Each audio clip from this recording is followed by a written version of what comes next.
And hello once again, we're back on the Changemakers on Converse Africa, where we travel around the continent and we speak with changemakers, not at the foremost position oftentimes. We talk to those making a change at the grassroots. My name is Femi Tunde Okunola. Thank you for joining us today. Today we're going to Ghana. My guest is a public health practitioner.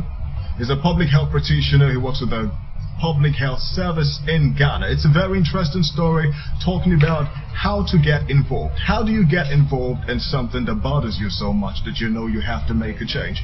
We'll be checking out this story today. And it's a very comfortable guest to be with as well. You can tell by his sitting position already. I have here Mr. Jacob Kuutuome. Did I pronounce that well? Well, that's it. It's Kuutuome. Kuutuome. You tried. It's good to have you. Yes, thank you. Thank you so much. Thank it's you an so honor much. to be here with you to share my experience and try to help make Africa a beautiful place.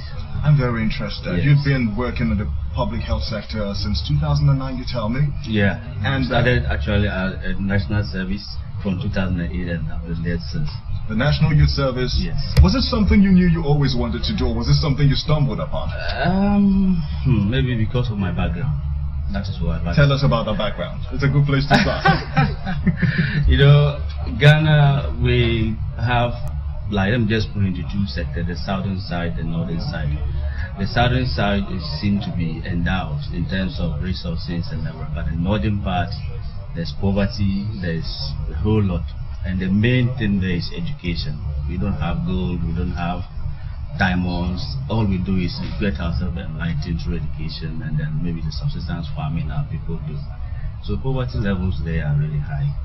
And then what actually moved me to join the health service was really because I needed to kind of understand a lot of things, because personally I've not had the best in terms of care, in terms of experience and a whole lot of things. So when I joined the service and then I started, interacting, and because of my career passion, health is an area that is dynamic. You get to meet a lot of people, you get to meet a lot of sectors, you can interact with people who are business people, you can interact with NGOs, you can interact with almost virtual, because health is big, and interact with a lot of sectors. So that was how I developed what we'll be talking about soon, because how to start, making an impact in the society, and then get myself to position myself to be like help the people that I am looking at. So basically that is how we'll start. Alright, well, again, we'll be talking about some things very soon. He's talking about a foundation he had to recently launch in. So he's, of course, a social preneur. Every time I hear that, a lot of people don't seem to understand that, the social entrepreneurship thing, as well as on the other side, entrepreneurship and the lines that are there. But at one point, you work with the public health sector, the key word right here, public. And our part of the world right here, you tend to get very comfortable just working and getting a salary among some other things. So how does one, especially a young person, make that switch from just being comfortable to deciding to take a stand and saying, look, I can't do this anymore, I have to be at the center of everything? Thank you so much. Let me just give you a short story about this.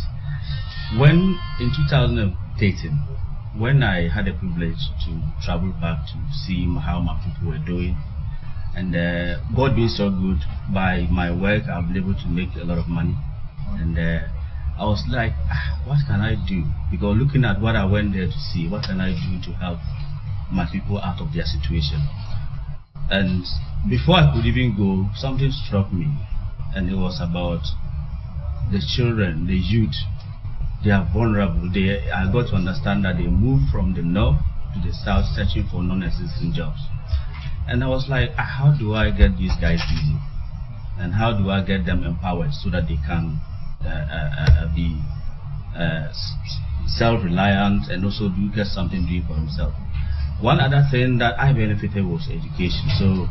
But I realized that a lot of them consistently from 2011 till the time I got to failing consistently. So the failure rate was so high. So I kind of started talking to my peers and partners, and I said, this is the problem I identified. So they gave a lot of advice, and quickly I moved in with some graduates who conducted the research. And you wouldn't believe it, the findings of the research actually were the reasons why I just had to, instead of being slow with what I was going to do, I just quickly jumped in to start. Wow. I can tell you, just make sure that if authorities were not listening, there's somebody here today, and we must let them know what is happening. So let's talk about how you are making that impact. So currently, after we did that, I had to mobilize resources in the first place, and got most of my partners, friends who shared in my dream, and they moved in with me. We do a program, a 1-month program, to tackle the problems we identify head on, and we gave a lot of motivational talks. We got the parents, the society, because realized that parents were not really taking their towards education serious, because they spend more time with their parents in the house than school. These parents don't care. The kids come from school and then they are in the bars drinking, they are roaming around, and so we made sure that we engaged the community through the chiefs and all the people, and we gave them what really we thought was a problem, and all the stakeholders in terms of the education director, the district local authority, the member of parliament, everybody. 2 years after, the story started changing. In what way? Because we felt the impact, mass failure from now to passes. All right. And you think, do you credit some of your experience in the public health sector as being responsible for, broadening your idea of what was going on? Are you grateful for that experience, or if you had to do it all over again, would you rather just, start off your career with a private firm doing something, You see, my experience is diversified.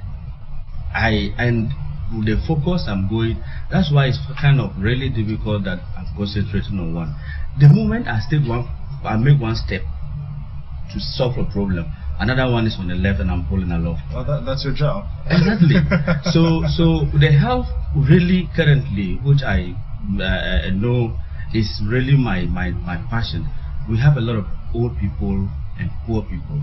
So what I've designed for the past 3 years now, every year, every year April, I have a program where through the assemblymen they identify the poor and vulnerable people who are subscribed them to the Ghana Health Insurance Program, and every year I subscribe 50.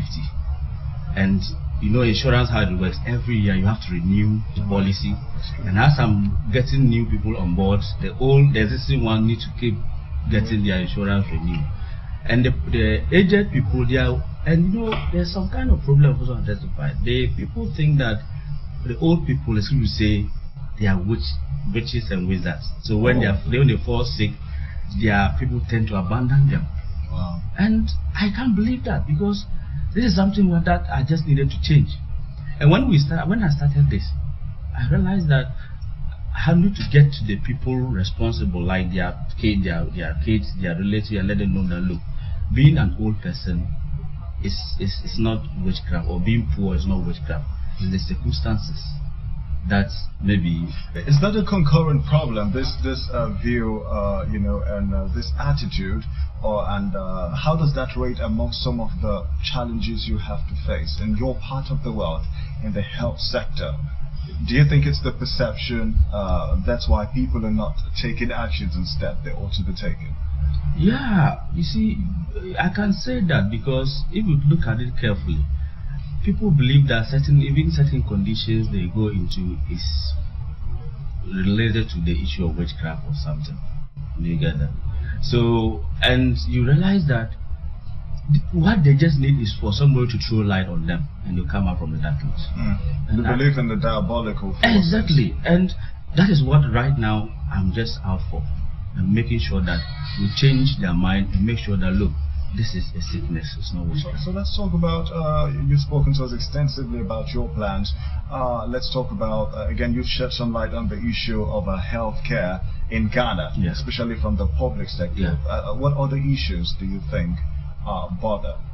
What other very important issue that needs to be addressed? The major issue now is about access to the facilities, actually, because, for instance, where the facilities present, the facilities present are not adequate, and access is a problem.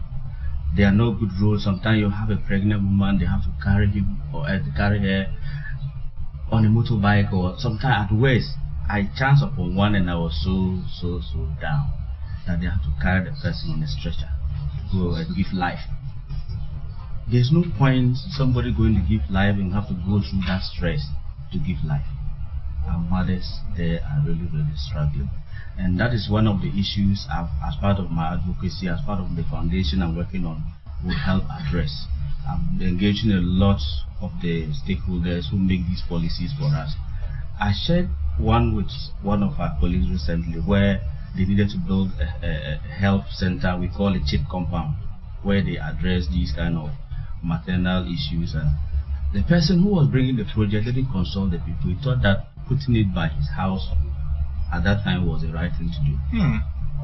So when some of us got to know about it, we said, how can we do that? So I quickly went and then met the local authorities, and then we decided that, look, we need to meet this member of parliament and let him know that, look, when you are designing something or bringing a policy or bringing a development or a project, you need to do it with the people. You don't just decide to start. So if you put it on the north side of the district, what about those who are at the far end? How do they access it? You're not talking about the rivers that during the rainy season, when they are flowing their bounds, they can't cross. You've not thought about that. That's a challenge. Access is the problem. Access, and you're set to fix that, of course. Yes. Contribute your quota. The truth of the matter is that with my foundation coming up and what we have set out, I can assure you that by the end of the year 2017, we'll have one CHIP compound developed for the northern part of. That CHIP compound, of course, being a healthcare facility. All right. Well, that's what the people would rather call it. Yes. Let's talk about young involvement. Yeah. Young people's involvement. Yes. What's your take on that? Do you think there's a need to get more people involved, or perhaps empowered, as against the number as against empowerment and quality? Quantity. Quality is key. There's no point getting 1,000 and out of the 1,000, maybe 1 or 2 are quality. So, and as much as we want to expand our base, we are looking at the quality. So, as far as if you look at my model, I have ICT model, I have agri, I have education and health itself. Now, with the ICT model, we know social media is now something that is big. So the ICT model is going to open up these guys, give them the basic skills they need, as far as some of them don't even know computers, how to use a computer. So currently we having a lab set up with about 15 laptops, and then the internet connectivity. God is so good, we have internet connectivity there. Now I have young graduates from the universities who are helping me to train these guys during the long vacation and empower them, let them know what is out there. Because seriously, the community that I'm seriously working to help them upgrade their livelihood is really an area that needs that help. That is exactly what they know. Alright, Jacob, thank you so much. I wish I could sit down here. You seem to be passionate about this, and you seem to have a lot of plans locked up. Jacob's also a part-time lecturer. Of course, he lectures at the St. Margaret University Socialpreneur, Entrepreneur, Nandom Youth Development Foundation, which focuses on health, agriculture, education, ICT, all targeted at youth empowerment. And of course, you've been mentioning the aged people, and that's really amazing coming from a young person. You know, oftentimes we see young people wanting to do things for the young people, but you are like, you know, we've got elderly folks. You know, tell me about your family. You know, you appear to come from a family with conservative values. How large is the family? You wouldn't want to hear that. It's terrible. Okay, now we want to hear that. Actually, I come from a very polygamous family. Alright. My dad's married 4. Oh, then that's enough. we can trace that where the family, yes. Upbringing and where the culture. Yes. But it must have been a really close-knit one. Yeah, but I really kind of had a very diversified kind of upbringing because my mom was a public servant too. So she kind of was carrying me wherever she's going, like that's why issues. And he drank the water from the public health facility. He stayed in the building. He stayed around someone, and of course, thank you so much, Jacob. Thank you so much for giving us your time. We wish you the best, and of course, we'll be checking up on him. Someone making a change in Ghana public health sector, and is moving and expanding to some other things. And these are the stories we love to cover on this platform. Changemakers making the difference. And you got your story, you know how to get in touch with us. Tweet us, send us a message via Facebook, visit the webpage itself, www.converseafrica.com, and we just might be picking up your story as well. Well, whatever it is you do, be the change you want to see. And it's Femi Tundukumola signing out.